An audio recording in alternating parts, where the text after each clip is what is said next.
இன்றே டவுன்லோட் செய்து உங்கள் ஃபேவரட் ஷோக்களை என்ஜாய் பண்ணுங்க. ஏண்டா அவங்க அம்மா ஆசையை கெடுக்க பார்க்கலையா நீ?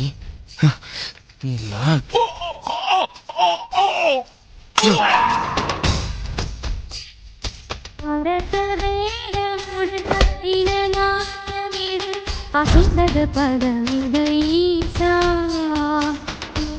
வேதனையை தாயறிய உரைத்தது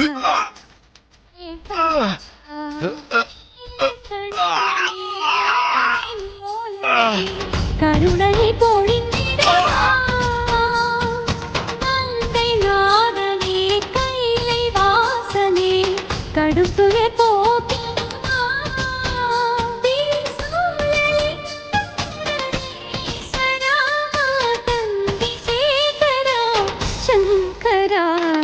பாரத வேதமுடன் ஓம் நம சிவாய ஓம் நம சிவாய ஓம் நம சிவாய இவனின் வேதனையை வனித்தாயறிய உரைத்தது பரதம் மகேதா.